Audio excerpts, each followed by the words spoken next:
Hello, good evening. Welcome to another episode of Talking Politics. Today is Sunday, August 1st. Wow, 2021. Where did Saturday go? Anyways, the episode I'm going to be reading about is on CNN.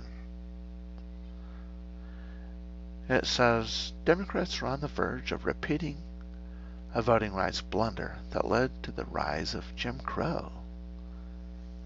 It says President Biden is following a script that once doomed black voters and the party they supported by not going all out to protect voting rights. What are they talking about here?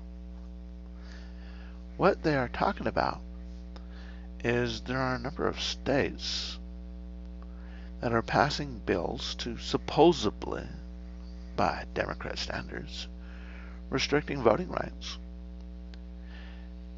What's really going on is Democrats need something to complain about. You see, the way they do things is it's not actually to do their work. It's not all about doing their job for Democrats. What it is all about is complaining about what everybody else is doing. In 2016, Democrats lost the House and the Senate, and even the President of the United States. They lost those three different positions because 8 years of Obama was a disaster for the Democrats. So what they had to do is they had to target young voters because young voters weren't here. I've talked about this in other podcasts. But the young voters weren't here when the Democrats screwed everything up. The young voters were just children and playing with dolls and toys and so forth.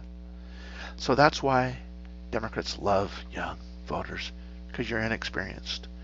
They can go ahead and lie to you and you don't have a clue what they are really, really like.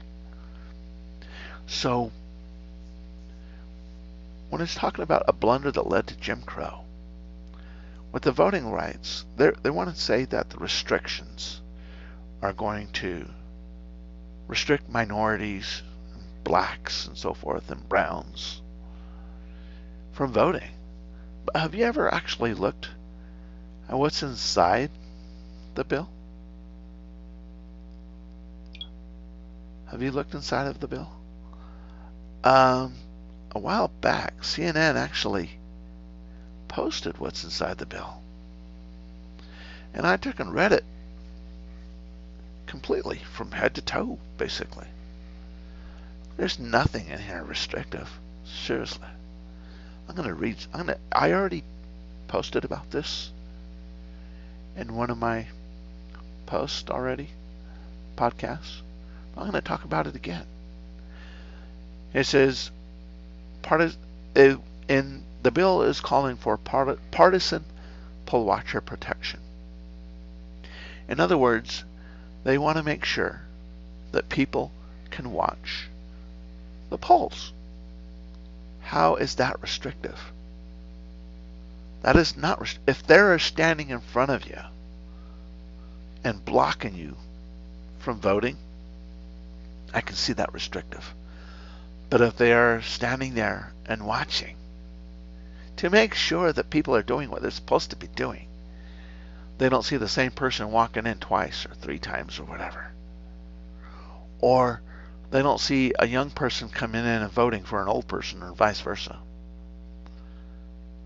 They are just watching to make sure that the laws are passed, making sure that people are doing their job. One of the requirements that I'll get to in a minute is identification. You need voter identification. So a poll watcher could be standing there watching and making sure that people that are conducting their business is checking people's identification cards, making sure you have ID, making sure you're not an illegal alien, something like that. Here's another one, mail-in ballot restrictions. Identification requirements for mail-in ballots. Identification for mail-in ballots. That is not restrictive unless you're trying to hide your identification. Maybe you're not allowed to vote and you don't want to identify yourself. That would make it hard for you, wouldn't it? But if you are a legalized citizen and you have the right to vote, you should have an identification card and you should be able to vote without any restrictions right there, unless you're an illegal alien. No drive-through votings. Okay, no problem. I live in Salt Lake City, Utah. I never had a problem voting. No, not once. And we don't have drive-in votings. We drive-through votings. We don't have that. And I still managed to vote. No problem. That's not a restriction. Not unless you are attached to your car and you can't get out to go inside of a building and vote.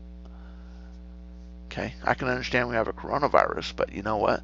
There could be temporary situations to help resolve that issue. Wheelchairs, all kinds of stuff. Here's another one. Early voting hours. No earlier than 6 a.m. and no later than 9. Okay. I don't see a restriction here. Not unless you just absolutely cannot get in there between 6 a.m. and 9 p.m.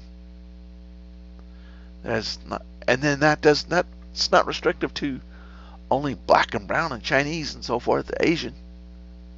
That's not restrictive to you. It's like only white people work between 6 and 9 and minorities work before 6 and after 9. You have a point there. But this right here is just an argument. That's not anything restrictive. Here's another one. Tracking software. Election officials in large counties would be required to monitor all input activity. So, and voting machines via tracking software. That means everything is monitored. What's wrong with that? Is that restrictive voting? Now, unless you're trying to do something illegal, then yeah, I guess that could restrict you from doing something illegal. So I don't see anything restrictive there. Here's another one. Video recording and live stream. I'm not skipping anything right here, by the way. Like I said, I'm going to put a link in there. Election officials in large counties would be required to set up video surveillance systems with live streams made available.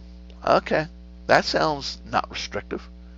No, we want to make sure everything is done legally. Once again, if you're breaking the law and you're trying to hide something, I can see why this is restrictive, because they couldn't do something illegal. I could see how that could be restrictive. Man, I can't break the law. Oh, God, I have to do this the legal way. I can see the Democrats doing that. Assistance restriction. Anyone who simultaneously assists 3 or more voters would be required to fill out a form. All right. I don't see anything wrong with that. Detailing your relationship to the voters. I'm a bus driver. I am this, I'm that, I'm the other. Why is this restrictive? Maybe a Democrat party is driving a busload in with 60, 100, 200 Democrats to go all vote. Maybe they run one from one voting poll all the way to another one and vote again, and run to another voting poll and run, and I don't know. So yes, I see that kind of information not restrictive. I see a very good law there. Here's another one. What's in House Bill number 3? Tell you what, you're gonna have to read this on your own. I missed the boat. I missed the boat here. Have a good night.